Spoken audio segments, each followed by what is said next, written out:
Assalamualaikum warahmatullahi wabarakatuh. Ya, bertemu dengan saya lagi bincang-bincang tentang berkaitan dengan pembelajaran.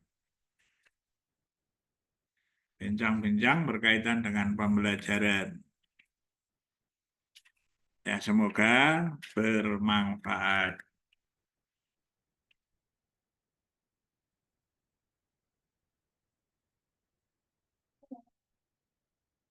Nah, ini saya coba buka file ya, buka file.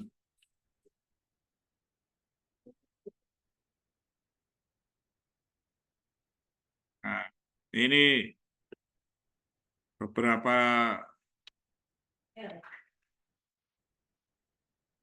prinsip ya, instruksional. Sudah tampak ya? Wah, ini prinsip-prinsip interaksional, konsep pembelajaran.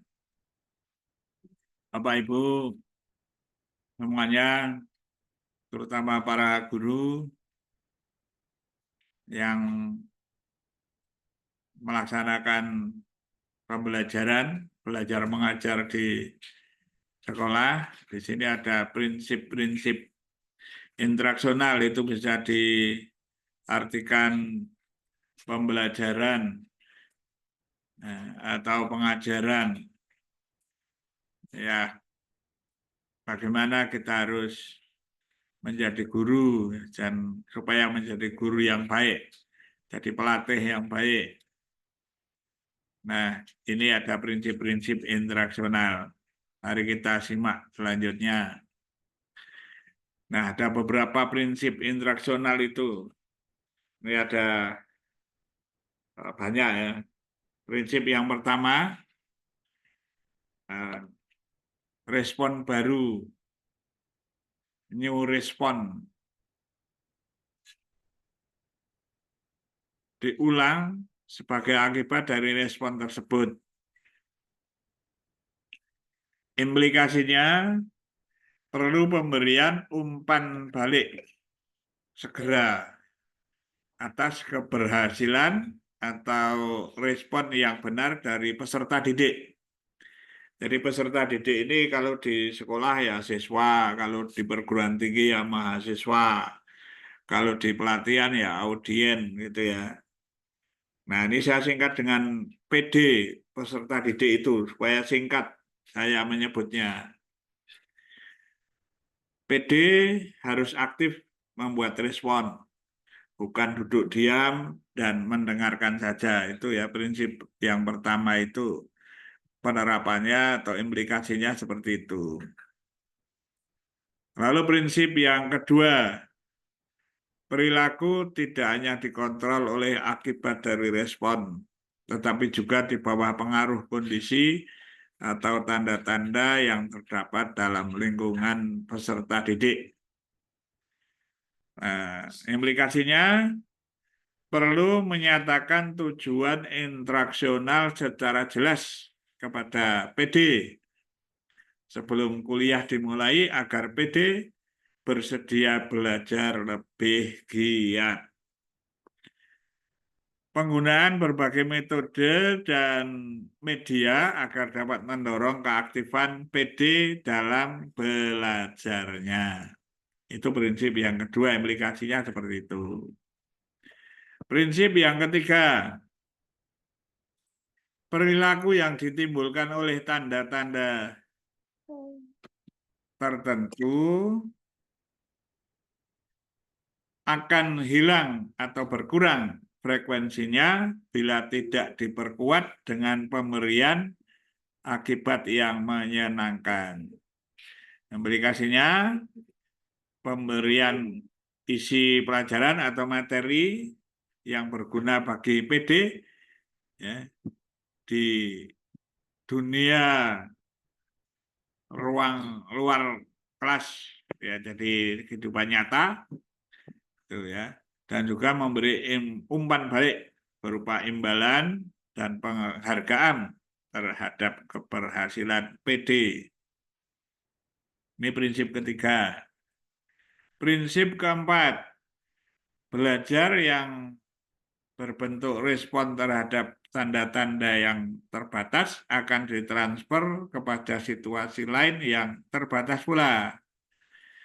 Implikasinya, pemberian kegiatan belajar kepada PD yang melibatkan tanda-tanda atau kondisi yang mirip dengan dunia nyata, yaitu lingkungan hidup PD di luar kelas. Prinsip kelima,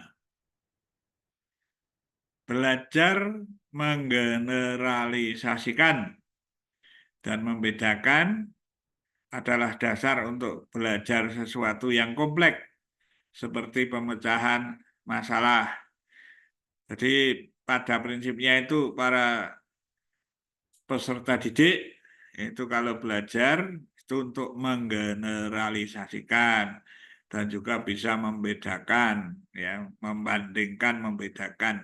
Nah ini dasar, ya, untuk belajar sesuatu yang kompleks, utamanya seperti pemecahan masalah yang tidak rutin.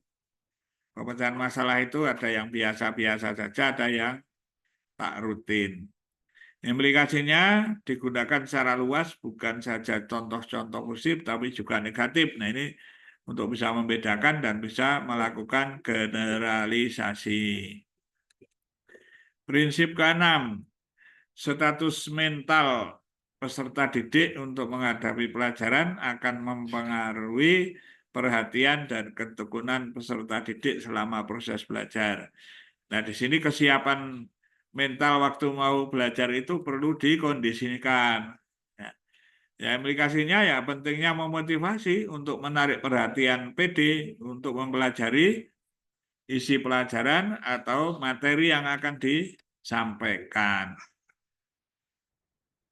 Prinsip ketujuh, kegiatan belajar yang dibagi menjadi langkah-langkah kecil dan disertai umpan balik untuk penyelesaian setiap langkah akan membantu sebagian besar peserta didik. Jadi di sini peserta didik itu belum tentu lalu bisa menyelesaikan memandang secara keseluruhan. Maka perlu ada langkah-langkah kecil yang hierarki, disertai umpan balik, ya. Jadi kalau ada penyelesaian kita diskusi umpan balik, ya, ya setiap langkahnya itu akan membantu bagian besar peserta didik. Nah, implikasinya adalah juga menggunakan buku teks yang terprogram, artinya ya mulai dari yang mudah ke yang sukar misalnya gitu, dengan bantuan komputer, HP, internet itu. Lalu ya menganalisis pengalaman belajar PD menjadi kegiatan-kegiatan kecil dan setiap kegiatan kecil disertai latihan dan umpan balik terhadap hasilnya. Jadi bisa diklasifikasi, dibagi-bagi, ya tidak lalu diberikan semuanya, tetapi dari sedikit demi sedikit. Prinsip lainnya, ini prinsip ke-8. Kebutuhan memecah materi belajar yang kompleks menjadi materi kecil-kecil akan terkurangi bila materi belajar yang kompleks tersebut diwujudkan dalam suatu model. Jadi materi-materi kompleks itu dibagi-bagi dalam beberapa materi, lalu nanti bisa digabungkan lagi. Nah, karena itu juga untuk mempermudah yang kompleks ini yang kadang sulit. Nah, implikasinya menggunakan media dan metode instruksional yang menggambarkan materi yang kompleks kepada PD, seperti ya menggunakan model, realita, film, program TV diminta untuk melihat video, drama, demonstrasi, menggunakan PowerPoint, animasi digital, program AI, gitu ya, dan lainnya, artificial intelligence dan lainnya masih banyak. Itu agar para peserta didik itu bisa memahami masalah yang kompleks. Prinsip ke-9, keterampilan tingkat tinggi seperti memecahkan masalah adalah perilaku kompleks yang terbentuk dari komposisi keterampilan dasar yang lebih sederhana. Nah, karena itu bangun dulu hal-hal yang sederhana dulu, baru menuju pemecahan masalah yang kompleks. Implikasinya, tujuan pembelajaran dirumuskan dalam bentuk hasil belajar yang operasional, ya dari step demi step agar dapat diukur ya, dianalisis dan diinterpretasikan ya. Kira-kira nanti kalau menguasai yang awal ini, yang kedua, yang ketiga nanti akan bisa memecahkan masalah-masalah yang lebih kompleks. Demonstrasi atau model didesain sejalan dengan hasil pada A. Jadi ikuti perkembangan dari para peserta didiknya begitu. Prinsip ke-10, belajar cenderung menjadi cepat, efisien, dan menyenangkan bila peserta didik diberi informasi bahwa ia menjadi lebih mampu dalam keterampilan memecahkan masalah yang akan dihadapi. Jadi ini lebih pada motivasi ya, tentu mereka akan lebih cepat dan menyenangkan. Menyenangkan ini penting. Kalau peserta didik diberi informasi bahwa ia nanti akan bisa menyelesaikan memecahkan masalah dengan lebih baik gitu. Nah, implikasinya urutan pembelajaran dimulai dari yang sederhana menuju ke kompleks. Kemajuan PD dalam menyelesaikan masalah pelajaran diinformasikan oleh guru kepada PD, oleh pelatih pada PD, kalau di perguruan tinggi ya oleh dosen kepada PD.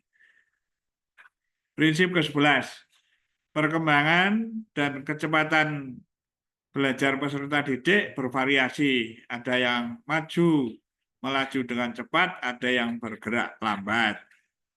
Nah, ini kemampuan peserta didik kan berbeda-beda, sehingga perlu diperhatikan ya di kelas itu.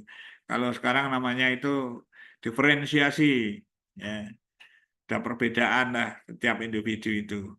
Ada perhatian khusus ya bagi pelatih atau bagi guru atau bagi pengajar itu memperhatikan peserta didiknya karena peserta didik memiliki kemampuan yang bervariasi. Implikasinya adalah pentingnya penguasaan pengetahuan prasyarat sebelum mempelajari materi berikutnya. Nah, ini perlu juga ya supaya tahu yang mau belajar itu kemampuannya seperti ini.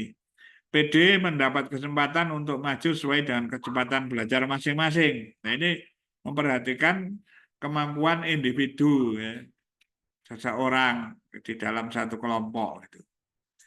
Prinsip ke-12, dengan persiapan peserta didik dapat mengembangkan kemampuan mengorganisasikan kegiatan belajarnya sendiri dan menimbulkan umpan balik bagi dirinya untuk membuat respon yang benar. Nah, ini kalau sudah terlatih, peserta didik dapat mengembangkan kemampuan mengorganisasikan diri ya, dan juga memberi umpan balik pada diri sendiri, sering bertanya pada diri sendiri, ini sudah benarkah gitu ya, misalnya seperti itu.